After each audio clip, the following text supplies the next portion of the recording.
Ford's tariff bill just got a bit bigger. The American car maker just revised their estimated cost from tariffs to $3 billion, and that's up from $2.5 billion. President Trump's tariffs are projected to cost major auto manufacturers over $10 billion in gross profit this year. Car makers have said they won't pass the increases on to consumers, but this isn't the whole picture. Some car makers see a window of opportunity to boost profits, thanks to rollbacks of Biden's era of the EV policies. Here with us now is executive analyst and senior director of economic and industry insights at Cox Automotive, Erin Keating. Erin, thanks for being here today. Appreciate it. Of course. Good to see you, Laura. All right. Good to see you. So what do you think? Could car makers see a net positive? Is that how you're reading the tea leaves right now?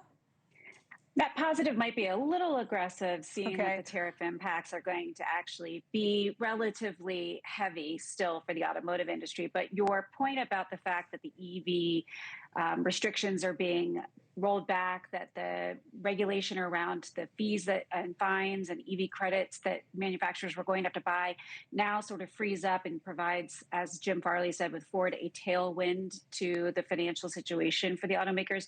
We do think that that will help offset the financial implications of the tariffs. Perhaps not get it to a net positive, but help them get a little bit closer to not having to pass the entire cost on to the customer. Yeah, I mean, understood. And, you know, Erin, car makers are trying not to pass the price of increases to consumers. We do keep hearing that, but a lot of people are still pretty nervous about it. So how are they dealing with tariffs, these car makers? Well, most of them have been absorbing them. We saw this in the second quarter earnings calls for almost every manufacturer saying and declaring how much they had actually absorbed over the first quarter. And we do expect that some of these costs will be passed on, especially as we start to see more model year 2026 vehicles hit the lots. It's a good enough time as any to go ahead and raise prices. It's a time that consumers expect and anticipate that costs could rise. So we could start to see them defraying some of that cost off onto the new model year 26 vehicles. And then, of course, they're just going to have to look across their portfolio, make sure that they can make some production changes, and potentially start squeezing some of the dealers and or suppliers to help shoulder some of that cost as well, so that it all doesn't land with the consumer.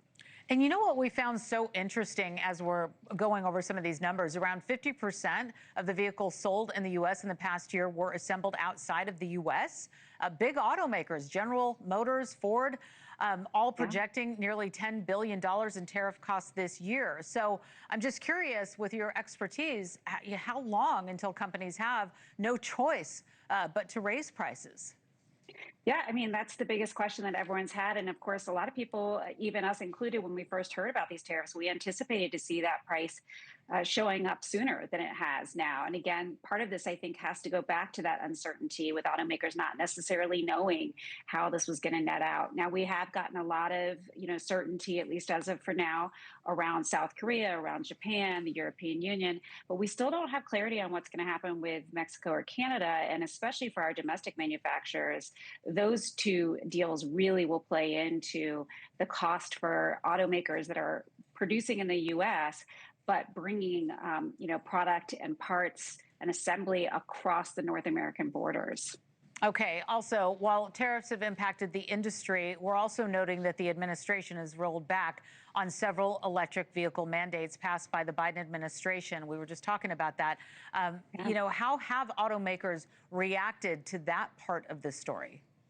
Well, we've seen quite a bit of them pull back on some of their EV production that they had initially said that they would, most manufacturers, if you had asked them 2 years ago, were sort of really rah, we're going to change our lineup. We're going to be all electric by a certain year. You've seen that start to dial back and more combustion engines coming in. We saw Stellantis even announce that they're going to bring the Hemi back, and so we've seen that the bigger trucks, the combustion engines are going to continue to proliferate our vehicle park here in the United States. But, electric vehicles are still the future. Most manufacturers would admit this and all still have their, skunk works, if you will. That's Ford is what Ford calls it. Will still continue to progress with the innovation there, but we would certainly anticipate seeing less EV stock over the next few years while the manufacturers continue to try to work on getting their costs down. Thank you for watching. Subscribe below and download our NewsNation app right now on your phone, and you will get fact-based, unbiased, News for all Americans.